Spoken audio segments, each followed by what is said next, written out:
تاب من بعده وأصلح ثم تاب من بعده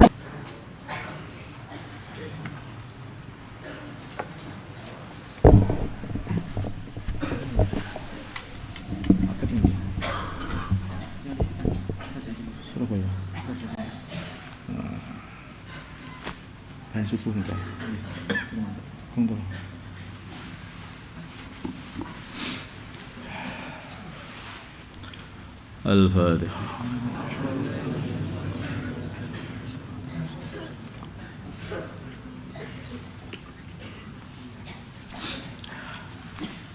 Bismillahirrahmanirrahim. Wa an Abi Hurairah, dan dari Abu Hurairah radhiyallahu ta'ala anhu. Qala, berkata Abu Hurairah, qala bersabda Rasulullah sallallahu alaihi wasallam,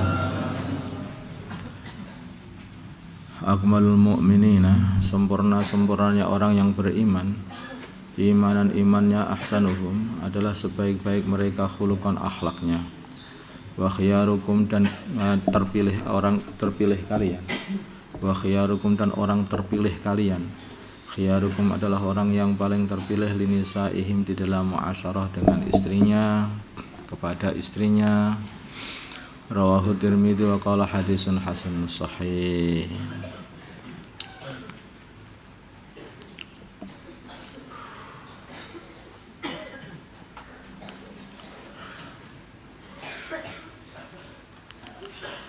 Itulah Nabi kita, itu Nabi akhlak ya. Beliau mengatakan innama bu'istu li utammima makarimal akhlak. Dan akhlak ini menempati timbangan yang terberat nanti di akhirat sana. Dan orang itu akan tampak Islam, dan Islam itu akan tampak indah bila mana ada akhlak. Sampai beliau mengatakan urusan kelembutan ini supaya dijaga di dalam segala hal. Bahkan di dalam urusan menyembelih itu pun juga harus punya akhlak. Tidak boleh menyembelih kurban dalam keadaan temannya kambing atau temannya sapi itu diperlihatkan saudaranya disembelih di depannya. Gimana? Itu nggak boleh, maka harus dijauhkan. Itu. Termasuk cara menyembelih itu harus dengan pisau yang tajam. Karena kalau pisaunya tumpul nanti akhirnya akan menyiksa hewan. Padahal ini urusan menyembelih, itu pun harus punya akhlak yang baik. Maka dikatakan sempurnanya orang, imannya itu adalah orang yang paling baik akhlaknya. Dan orang yang terbaik akhlaknya adalah baginda Nabi Muhammad SAW. Kemudian kadang-kadang orang ini bisa baik akhlaknya ketika di luar, bertemu dengan teman, bertemu dengan sana sini. Lah di rumah itu loh, karena di rumah itu tidak ada orang yang lihat, mungkin akhlaknya kurang baik dengan istrinya. Nah, makanya beliau nambahi lagi setelah itu, khiyarukum linisaihim. Orang terpilih kalian adalah orang yang paling terpilih kebaikan akhlaknya kepada istrinya, baik akan muasyarahnya kepada istrinya.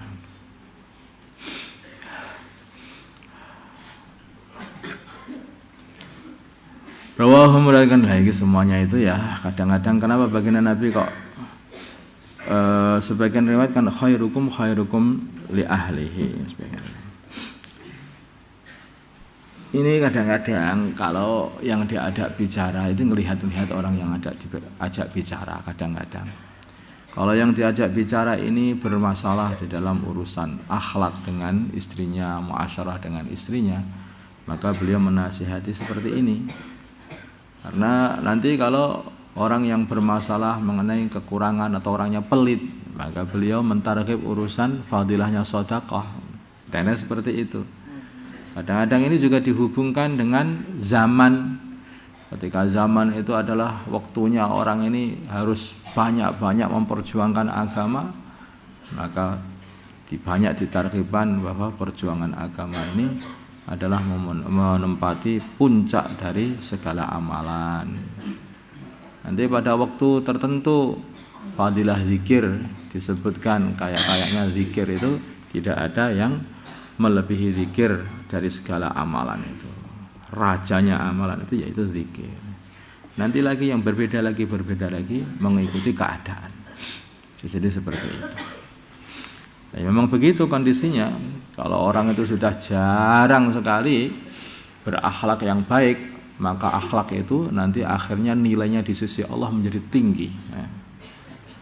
Ketika orang ini sudah jarang sekali sholat berjamaah di masjid, maka sholat berjamaah di masjid ini nilainya di sisi Allah sangat tinggi. Memang begitu. Demikian juga kalau orang itu di pasar, kemudian dia berzikir, nilainya sisinya Allah tinggi sekali, dikarenakan pasar itu tempatnya orang lalai. Jadi mengikut tempat kadang-kadang. Wa an Iyas bin Abdullah bin Abi Dzubab radhiyallahu taala anhu qala, berkata Iyas, qala bersabda Rasulullah sallallahu alaihi wasallam, la tadrimu, janganlah kalian memukul ima Allahi, hamba-hamba wanita Allah. Baca maka datang Umar radhiyallahu ta'ala anhu ila Rasulullah, kepada Rasulullah sallallahu alaihi wasallam. Faqala, maka beliau berkata, dairna telah lancang an-nisa, para wanita, ala azwajihinna, kepada suami-suami mereka. Jadi awalnya baginda Nabi itu melarang memukul para wanita.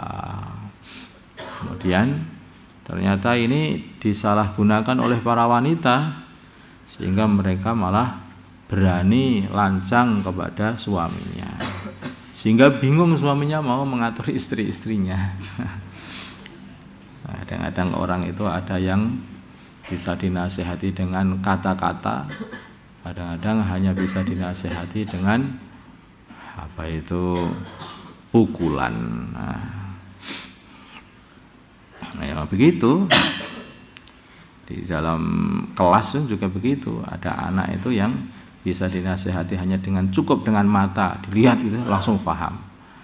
Ada yang sudah dilihat nggak paham, didiemin nggak paham, ini nggak paham. Oh, pahamnya ya panjang di tempeling, itu kadang-kadang itu juga ada yang begitu. Khasa, maka baginda Nabi Muhammad sallallahu alaihi wasallam memberi kemurahan fi dzarbihinna, di dalam memukul para wanita. Fa'atafa, maka mengepung bi ali Rasulullah, kepada keluarga Rasulullah sallallahu alaihi wasallam, nisaun, para wanita, katsirun, yang banyak, yashkuna, yang mereka mengadukan, azwajahunna, suami-suami mereka. Faqala, maka bersabda Rasulullah sallallahu alaihi wasallam ketika sudah dikasih kemurahan, ya udah kalau begitu boleh mukul, kata Nabi. Setelah begitu banyak para wanita datang ke keluarga baginda Nabi Muhammad sallallahu alaihi wasallam. Banyak sana datang semuanya mengadukan mengenai suaminya yang suka mukul mereka. Kalau bersabda Rasulullah sallallahu alaihi wasallam, laqad atafa, sungguh telah mendatangi, mengepung, bi ali baiti Muhammadin, maksudnya mendatangi, mengepung bi ali baiti Muhammadin, di keluarga di rumah keluarga baginda Nabi Muhammad sallallahu alaihi wasallam, nisaun, para wanita, katsirun, yang banyak, yaskuna, mereka mengadukan, azwajahunna, suami-suami mereka. Laisa ulaika, mereka orang yang diadukan oleh para wanita itu, bi khiyarikum, dengan orang terpilih kalian. Orang-orang, para laki-laki yang mukuli istrinya sampai istrinya enggak kuat, terus sampai mengadukan kepada baginda Nabi, itu bukan yang terpilih, orang baik maksudnya, bukan orang baik kalian. Itu orang kasar, itu bukan orang baik. Akhlaknya, muasyarahnya. Rawahu, meriwayatkan hadis Abu Daud bi isnadin sahih. Dengan begitu, hadis yang berikutnya ini membuat para laki-laki jadi takut dengan sabda baginda Nabi itu. laisa ulaika bi khiyarikum, ini Zahra jadi takut sehingga mereka juga mau mukul istri pun berpikir-pikir dulu. Kalau aku mukul istriku nanti dikatakan oleh Nabi sebagai orang yang tidak baik nanti. Akhirnya jadi walaupun dibolehkan tapi dikatakan tidak baik. Para sahabat itu sangat tidak pengen dikatakan oleh baginda Nabi tidak baik. Kan seperti kita. Kadang ini kalau orang zaman sekarang ini apa hukumnya? Makruh. Oh, hanya makruh. Dia hanya tidak baik saja, diamalkan, enggak apa-apa. Nah, kalau ditinggalkan dapat pahala. Enggak apa-apa loh begini aja. Nah, tapi para sahabat enggak. Ini tidak baik, maka mereka malah meninggalkannya. Wah, kalau tidak baik ya tidak baik. Walaupun diperbolehkan tapi tidak baik. Rawahu mereka hadis Abu Dawud bi isnadin sahih. Qaluhu perkataannya rawi zairna, lafal zairna. Perkataannya Sayyidina Umar.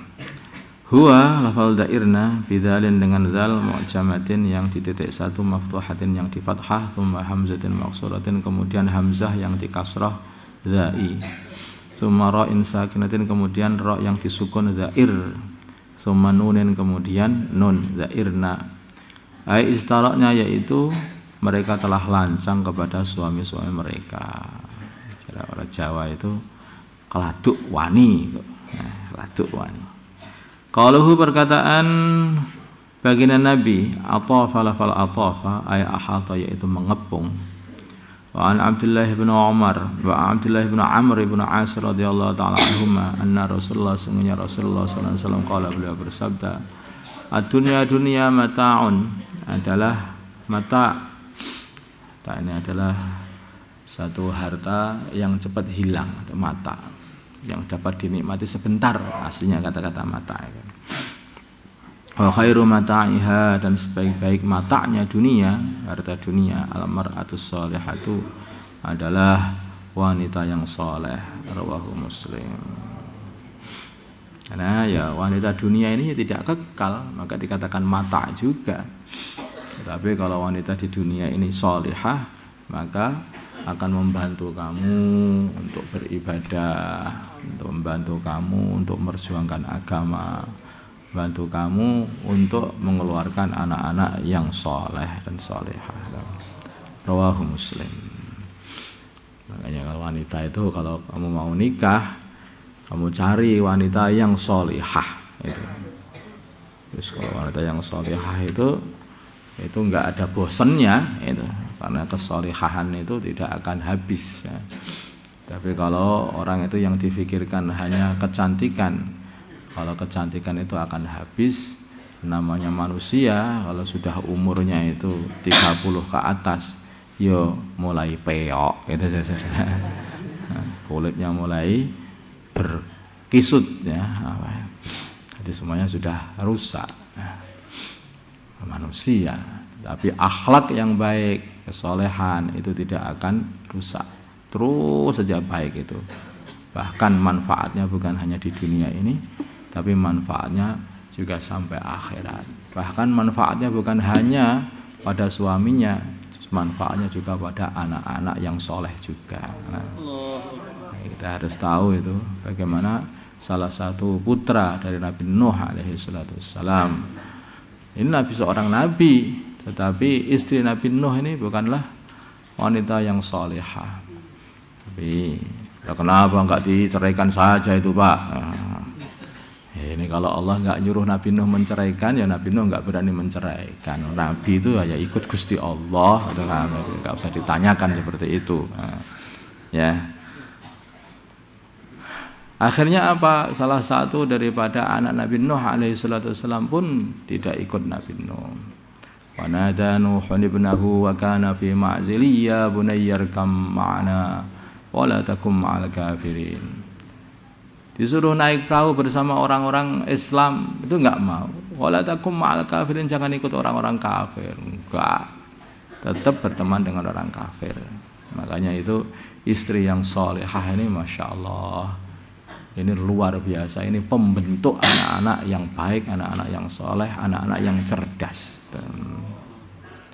Allahumma salli ala sayyidina Muhammad wa ala ali sayyidina Muhammad wa sallallahu wa sallam wa barakta wa taraham ala sayyidina Ibrahim wa ala ali sayyidina Ibrahim fil alamin innaka Hamidum Majid. Allahumma arham sayyidina Muhammad, Allahumma ighfir li sayyidina Muhammad, Allahumma aslih ummat sayyidina Muhammad, alif baina qulubi ummat sayyidina Muhammad, Allahumma ansur ummat sayyidina Muhammad, Allahumma asli sultanan nasira. Sallallahu ala sayyidina Muhammadin nabiyil ummi wa ala alihi wasallam. Alhamdulillah.